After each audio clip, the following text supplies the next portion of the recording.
Kita ke informasi yang pertama, pemirsa. Penanganan terhadap para korban kecelakaan di SDN 1 Kalibaru, Cilincing, Jakarta Utara terus berlangsung. Sebanyak 22 korban telah dievakuasi ke 2 rumah sakit dengan kondisi luka yang beragam.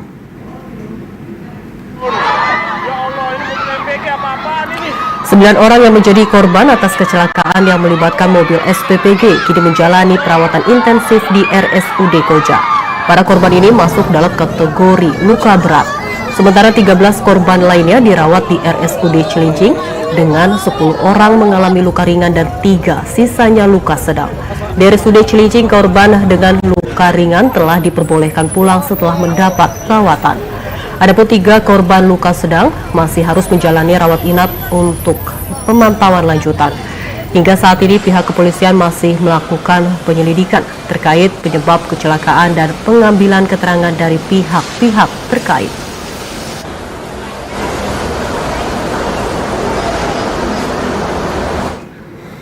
Dan untuk mengetahui situasi terkini di Rumah Sakit Umum Daerah Koja, Jakarta Utara, tempat para korban dirawat, sudah terhubung dengan reporter Garuda TV Mahesa Putra. Ya, selamat siang Mahesa.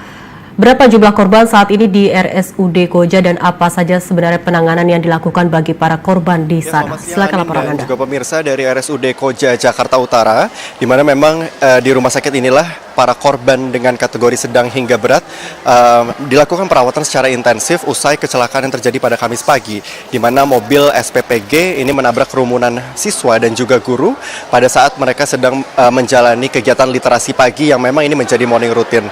Per siang hari ini, Anin, bisa saya sampaikan berdasarkan data yang kami dapatkan dari rumah sakit, memang terhitung ada 22 korban. Saat ini yang terbagi di 2 rumah sakit utama, yakni adalah di RSUD Cilincing dan juga RSUD Koja, Jakarta Utara. Jika bisa kami rincikan, memang di RSUD Koja sendiri ini terdapat 9 korban yang masih dilakukan rawat inap, di mana tadi disampaikan ada 2 korban yang masih di dalam ruangan perawatan cukup intensif ataupun di ruangan PICU, sementara 7 lainnya ini sudah dilakukan rawat inap, sedangkan ada 1 korban tadi disampaikan saat ini sedang menjalankan operasi.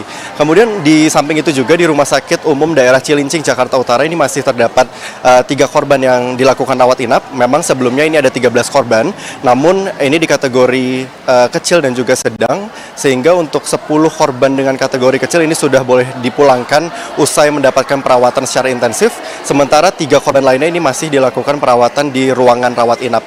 Adapun bisa kami sampaikan juga di RSUD ini tadi dikunjungi juga oleh sejumlah tokoh dan pejabat mulai kemarin, Anin, mulai dari Wakil Presiden Gibran Rakabuming Raka kemarin menyampaikan permintaan maafnya dan juga tentunya berharap agar kejadian ini tidak terulang kembali, dan tentu dirinya meminta untuk segera diusut oleh pihak aparat kepolisian. Kemudian juga kemarin disambangi oleh Gubernur DKI Jakarta Pramono Anung, di mana dirinya menyampaikan seluruh biaya perawatan para korban nantinya ini akan ditanggung oleh Pemprov DKI Jakarta. Kemudian juga dari Rano Karno kemarin juga turut menyambangi rumah sakit, menyampaikan bahwasannya seluruh korban yang ada di sini ini sudah dilakukan perawatan secara intensif dan juga sudah ditangani oleh para tim medis. Artinya ini sejauh ini memang tidak ada korban meninggal dunia.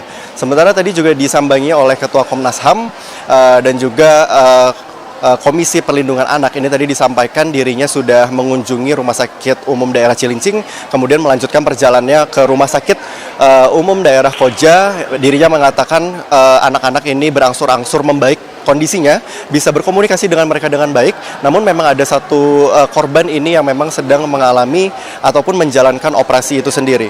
Dan turut kami sampaikan, Anin, hingga sementara sampai saat ini penyelidikan terkait dengan penyebab kecelakaan yang terjadi di SD Negeri 01 Kalibaru Cilincing ini masih terus dilakukan pendalaman oleh kepolisian. Ada lebih dari 10 saksi yang dilakukan pemeriksaan, termasuk salah satunya adalah supir yang menyetir mobil SPPG tersebut yang merupakan supir pengganti. Dan hingga saat ini juga tim penyidik menyampaikan bahwasannya nantinya penetapan tersangka ini dilakukan apabila alat bukti ini sudah cukup terpenuhi, sehingga kami masih terus menunggu. Tadi kami juga sudah menyambangi langsung SD Negeri 01 Kalibaru, Anin, dan kami bertanya kepada pihak sekolah bagaimana sistem pembelajaran saat ini, dan dikatakan untuk hari ini anak-anak melakukan sistem pembelajaran jarak jauh atau ini dilakukan secara daring. Anin. Mahesa, terima kasih atas laporan langsung dan terupdate terkait dengan kondisi terkini korban yang ditabrak mobil SPPG dari RSUD Koja, Jakarta Utara.